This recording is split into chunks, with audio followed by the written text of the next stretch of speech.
6 months into his new life, Marcus Rodriguez had become something the galaxy had never seen before: a human void hunter. The transformation had changed more than his physiology. It had awakened something deeper, a sense of purpose that extended far beyond individual survival. The pack had grown to accept him completely. Where once he'd been in curiosity, a strange, small flesh thing that Kethvar had inexplicably adopted, he was now considered a full hunt brother. His unique perspective, combining human ingenuity with void hunter enhancements, had proved invaluable during their patrols of the deep places. Today's mission was different from their usual anti-piracy operations. They were responding to a distress call from an unexpected source: a hegemony battlecruiser. The Kavari hegemony was one of the galaxy's older civilizations, a militaristic society that had built their empire on conquest and subjugation. They viewed humans as dangerous upstarts and void hunters as primitive monsters. The idea that they would send a distress call to anyone, much less request aid from those they despised, suggested desperation beyond normal comprehension. "Analysis complete," reported Sithka, the pack's scout hunter. Her smaller, more agile form had infiltrated the area ahead of the main group. Hegemony vessel dead drifting. Multiple hull breaches. Energy signatures suggest weapon damage from unknown source. Marcus swam alongside Kethvar, his enhanced senses picking up the electromagnetic signature of the damaged ship. Something felt wrong about the energy readings, a wrongness that made his human intuition scream warnings even when his enhanced perception couldn't identify the threat. "Kethvar," he said through the neural link, "I'm getting bad feelings about this. The damage patterns don't match any weapon types in our database." The Alpha Hunter's massive head turned toward his human hunt brother.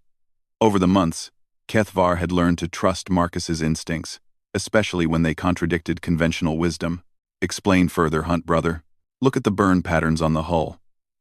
They're too precise, too surgical. Pirates use crude weapons that tear and blast. Military forces use energy weapons that cauterize. This looks like something was eating through the armor at the molecular level." The pack shared a moment of uneasy communication. In their centuries of hunting the deep places, they had encountered many threats, but something that could molecular disintegrate hegemony battle armor was beyond their experience. "Approach cautious," Kethvar decided. "Prepare for unknown threat." As they drew closer to the derelict cruiser, Marcus's enhanced vision picked out details that made his blood run cold. The ship hadn't just been damaged, it had been systematically dissected. Sections of hull plating were missing entirely, leaving behind geometric patterns that spoke of intelligence, purpose, and completely alien methodology.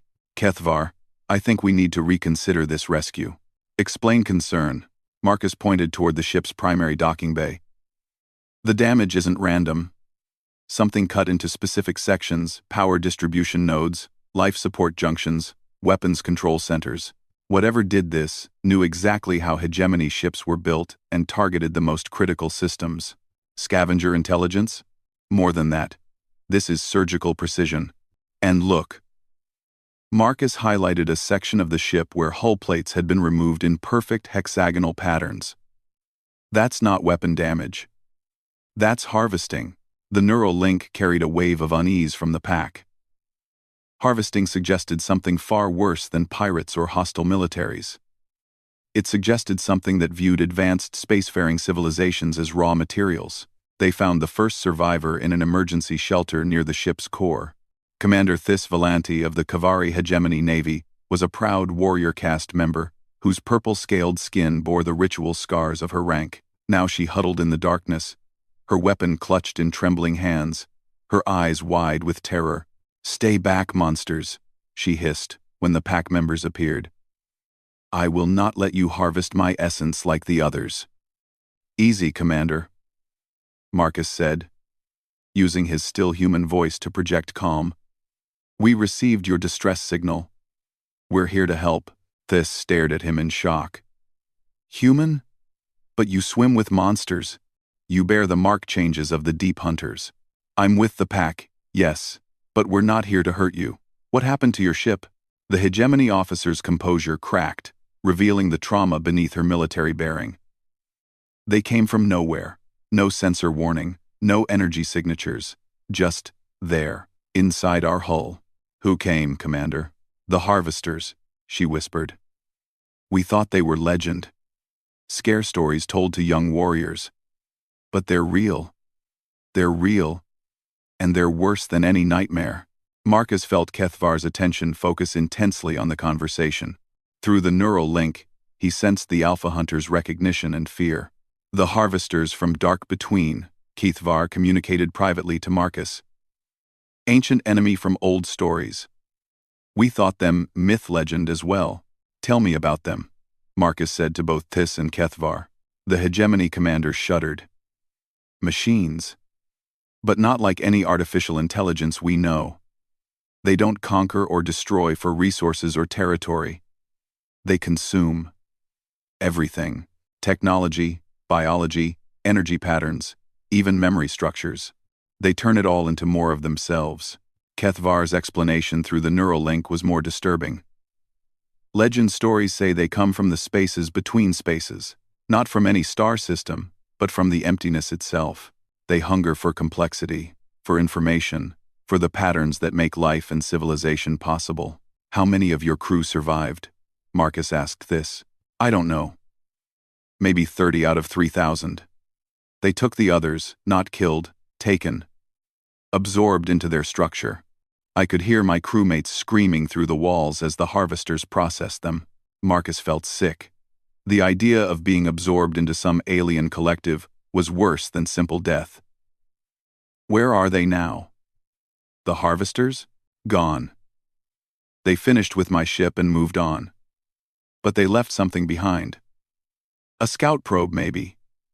It's in the engineering section. Doing something to our quantum core. The pack exchanged alarmed communications. If Harvesters were interfacing with a quantum core, they might be preparing a trap or trying to access the ship's navigation database. We need to investigate, Marcus told Kethvar.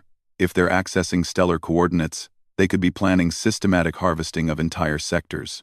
Dangerous action, Hunt brother. Harvesters are beyond our combat capability. Maybe. But we can't let them spread unopposed. And we might be the only ones who know they're active again. Quote, the decision was made quickly. The pack would investigate the Harvester probe while evacuating any remaining survivors. Marcus would accompany a small team, while Kethvar prepared the ship for rapid departure. The engineering section was a nightmare of twisted metal and organic growth. The Harvester probe had integrated itself into the ship's systems, spreading tendrils of unknown material through the quantum core housing. It pulsed with its own light, and Marcus could hear or feel a constant whispering that seemed to come from inside his own head. Information hunger, explained Vorthtak, one of the pack's tech specialists. It seeks knowledge patterns, ship databases, crew memories, navigation charts, everything.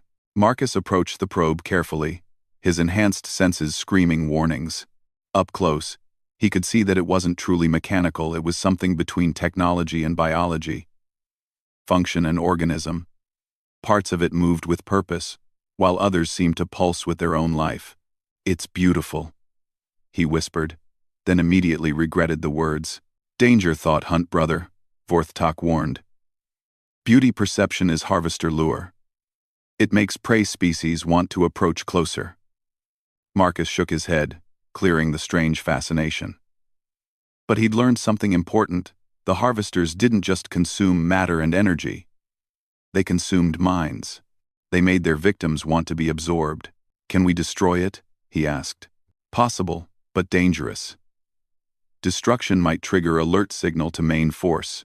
Marcus studied the probe, his human creativity working alongside Void Hunter instincts. What if we don't destroy it? What if we feed it something it can't digest? Explain concept. Marcus smiled grimly. Information warfare. We give it data that's designed to corrupt rather than inform. Viral concepts that might spread through their network. Working together, Marcus and Vorthtak began crafting a data package designed to exploit whatever passed for curiosity in the Harvester collective consciousness. The concept was simple but potentially devastating. A recursive information loop that would cause any system trying to process it to become trapped in endless analysis. They uploaded the package through the probe's interface, watching as it began to process the seemingly valuable data. For a moment, nothing happened. Then the probe's activity began to stutter, its organic components twitching as contradictory information flowed through its systems. Success possible, Vorthtak reported. Probe unit experiencing processing conflict. The probe suddenly went rigid, its light flickering rapidly as it tried to resolve the impossible data loop Marcus had created. Then, with a sound like breaking crystal, it collapsed in on itself and went dark. "We need to get out of here," Marcus said urgently. "If that thing was networked to other harvester units, they know something went wrong." The evacuation was swift but thorough. Commander Thys and the other survivors were transferred to the pack's ship, while the hegemony cruiser was scuttled to prevent further harvester analysis. As they fled the area, Marcus felt a deep satisfaction at having struck back against an enemy that viewed all intelligent life as nothing more than raw material. "You have done honor action, Hunt brother," Kethvar said as they swam through hyperspace toward the nearest inhabited system. "The virus concept you created may spread through harvester networks, causing confusion and delay. It won't stop them," Marcus replied. "But it might buy time for the galaxy to prepare for what's coming." Commander Thys, still shaken from her ordeal, approached Marcus in the ship's common area. Her purple-scaled face showed a mixture of gratitude and confusion. "Human," she said formally, "your actions today saved lives and struck a blow against an ancient enemy. The hegemony considers itself in your debt." "No debt necessary, Commander. We're all in this together when something like the Harvesters is involved." "You are not what I expected from your species," Thys admitted. "The reports describe humans as aggressive, unpredictable, dangerous to galactic stability." Marcus smiled. "We are all of those things when we need to be. But we're also protective of those who can't protect themselves. It's probably why Kethvar adopted me in the first place. The Alpha Hunter called you Hunt Brother. This is significant honor among deep hunters. It means I belong to something larger than myself, something that values honor and courage over individual survival." Marcus looked around at the pack, members moving through the ship, their massive forms graceful in the zero-gravity environment. "They taught me that being human doesn't mean being limited by human biology or human society. It means carrying human values wherever you go." Commander Thys considered this. "Perhaps the hegemony has misjudged your species.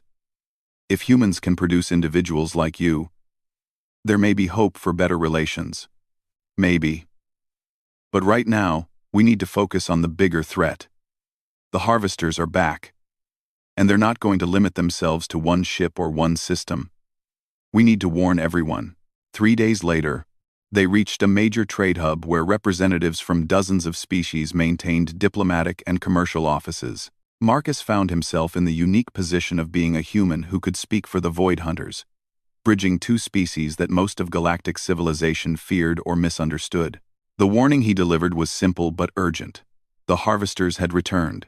They were more dangerous than any previous threat, and survival would require unprecedented cooperation between species that had traditionally viewed each other as enemies. "The deep places have protected you all from threats you never knew existed," Marcus told the assembled diplomats. "The pack has been your guardian for centuries, keeping ancient dangers at bay. But some threats are too large for any one species to handle alone." He looked around the room at representatives from a dozen different civilizations, mammalian, reptilian, crystalline, and forms that defied easy categorization, all of them united by one simple truth. They wanted to survive. The Harvesters don't care about your politics, your territorial disputes, or your species' individual superiority. To them, you're all just raw material. If we're going to survive what's coming, we need to work together. It was the beginning of something unprecedented in galactic history. An alliance not based on conquest or profit, but on survival and mutual protection. And at its heart was a kid from Earth who had learned that being human meant more than biology. It meant choosing to stand between the darkness and those who needed protection. Marcus Rodriguez had found his purpose in the deep places between stars, swimming alongside creatures of legend and facing threats that challenged everything the galaxy thought it knew about survival. He was no longer just a freight handler from New Detroit. He was no longer just human, in the narrow biological sense. He was a hunter of the void, a protector of the innocent, a bridge between species, and proof that humanity's greatest strength wasn't their technology or their aggression. It was their capacity to adapt, to grow, and to carry their values into any environment, no matter how hostile or alien. In the vast darkness between worlds, where ancient threats stirred and civilization balanced on the edge of extinction, Marcus Rodriguez swam on patrol with his pack, ready to face whatever challenges the universe might offer. He was home, and he was exactly where he needed to be.